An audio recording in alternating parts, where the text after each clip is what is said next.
हमारे साथ जुड़ रहे हैं प्रदेश बीजेपी अध्यक्ष वीडी शर्मा जी और उनसे बात कर रहे हैं हमारे executive editor Manoj Saini. Manoj, over to you ji. बिल्कुल शरद जी, देखिए चुनाव संपन्न हो गए हैं और इस वक्त प्रदेश अध्यक्ष वी डी शर्मा मेरे साथ है भारतीय जनता पार्टी के। और जो खबरें आ रही वो करीब करीब 80% वोट की बात कही जा रही। क्या कहेंगे वी डी शर्मा साहब, जिस तरह से मतदान हुआ है वो करीब 80% की तरफ जा रहा है भारतीय जनता पार्टी। मनोज जी, मैं तो मध्य प्रदेश की जनता का कोट से अभिनंदन धन्यवाद करता हूं कि इस लोकतंत्र के महापर्व में मध्य प्रदेश के अंदर जनता ने विराट आशीर्वाद दिया है। आशीर्वाद नहीं, विराट आशीर्वाद दिया है। मतदाताओं ने ऐतिहासिक मतदान करके और मध्य प्रदेश के मन में मोदी अभियान को जनता ने जो समर्थन दिया है, आज ये कहता है कि मध्य प्रदेश के मन में कैसे मोदी हैं और मोदी जी के मन में मध्य प्रदेश जो लगातार रहा है उसका परिणाम आज ये दिखाई देता है। अमित शाह ने कुशल रणनीति के साथ भाजपा के संगठन के तंत्र को मजबूत करने का काम मध्य प्रदेश के अंदर किया।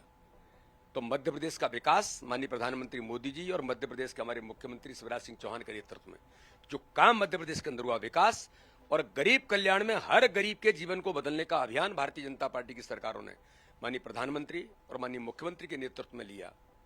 आज इसका आधार है विकास और गरीब कल्याण का। और महिलाओं के क्षेत्र में भारतीय जनता पार्टी के प्रधानमंत्री मोदी जी ने जो प्रधानमंत्री आवास 64 लाख, वो किसके नाम से हैं? बहनें मालिक बनी हैं। उनके मालिक कौन बने? बहनें बनी हैं। अगर इज्जत घर 70 लाख से ऊपर शौचालय देने का काम, तो उन बहनों को इज्जत किसको मिली है? प्रधानमंत्री मोदी जी ने मध्य प्रदेश की 70 लाख से ऊपर बहनों को अवसर दिया, उनको इज्जत और सम्मान दिया। आज आप देखेंगे उज्ज्वला योजना के अंदर लाखों परिवारों को फ्री में गैस कनेक्शन देने का काम, धुएं से पीड़ित मेरी बहनों को बचाने का काम किसने किया? तो प्रधानमंत्री मोदी जी ने किया। और मध्य प्रदेश के मुख्यमंत्री जी ने 1,31,00,000 बहनों को लाडली बहना योजना में सम्मान देकर के उन्हें 1250 उनके खाते में डाल करके, तो दूसरी ओर लाडली लक्ष्मी 45 लाख बेटी हैं। बेटी बचाओ बेटी पढ़ाओ का अभियान, ये महिला सशक्तिकरण में प्रैक्टिकली काम मध्य प्रदेश के अंदर हुआ। उसमें दिखाई देता है इस चुनाव में कि महिलाओं ने भी माननीय प्रधानमंत्री जी और मध्य प्रदेश की सरकार की योजनाओं को जो ताकत दी है, अपार समर्थन आज मध्य प्रदेश में भारतीय जनता पार्टी को जनता ने आशीर्वाद दिया है। मतलब महिलाओं का वोटा परसेंटेज बढ़ा है, तो ये माना जाए कि बीजेपी को मुस्कुराने के सब ये बीजेपी की ओर ही है। और पोलिंग का जो टर्नआउट है, जो पिछले चुनाव से लगभग 5% से ऊपर जा रहा है, ये भारतीय जनता पार्टी के विकास और गरीब कल्याण।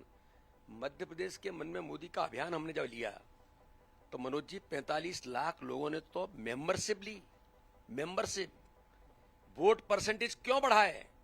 सुबह 6 बजे मध्य प्रदेश के लाखों कार्यकर्ता, 41 लाख कार्यकर्ताओं को उठाने का काम अमित शाह जी ने टास्क दिया था। उठो, अपने कार्यकर्ताओं के, परिवार के, रिश्तेदारों के, अपने पड़ोसियों के वोट पहले डलवाओ। ये काम कुशल रणनीति, माइक्रो मैनेजमेंट मानी अमित शाह जी ने जो संभाला मध्य प्रदेश का, आज हम गर्व से कहते हैं कि कार्यकर्ता बूस्टअप हो गया और कार्यकर्ताओं ने मध्य प्रदेश की सरकार की योजनाएं, प्रधानमंत्री और हमारे मुख्यमंत्री की योजनाओं को, एक हाथ में विकास का झंडा, दूसरे हाथ में गरीब कल्याण का झंडा और डंडा लगा करके मैदान में उतरा था। तो कांग्रेस की गुंडागर्दी को भी जवाब दिया भाजपा के कार्यकर्ताओं ने।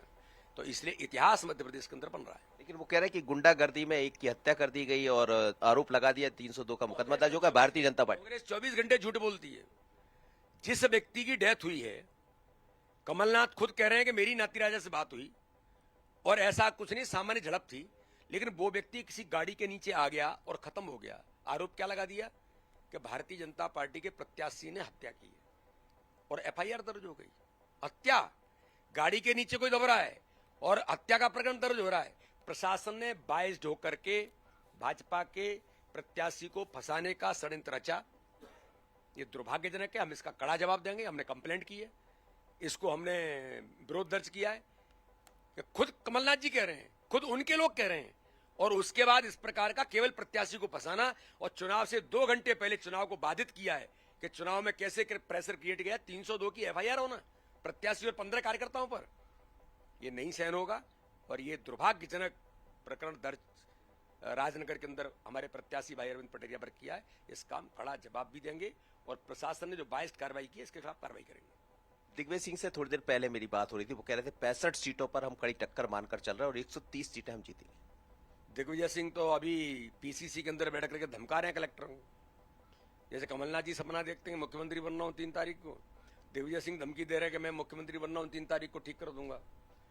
कांग्रेस खींच गई है, हार की खींच से इस प्रकार की धमकियां देना। दिग्विजय जी, आप 10 साल मुख्यमंत्री रहे, अच्छा नहीं लगता है। कमलनाथ जी, आप भी कुछ समय मुख्यमंत्री रहे, लेकिन जनता को धमकाना यही आपके लिए नासूर बन गया, जो बार बार कर्मचारियों को, जनता को धमका रहे थे। और इसका जवाब वोट में आज दिखाई दे दिया कि समर्थन किसे मिल रहा है।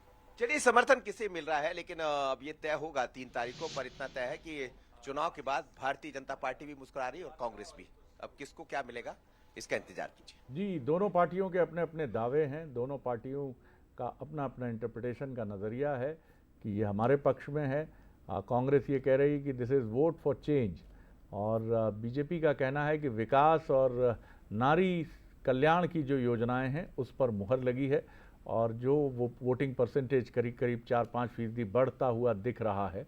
फाइनल फिगर्स अभी आने हैं, लेकिन इसके बाद भी इनका ये कहना है कि 4-5% जो बढ़ने के आसार हैं वो बीजेपी की नीतियों का फल है, और कांग्रेस का कहना है कि it is vote for change, बदलाव के लिए ये वोट है।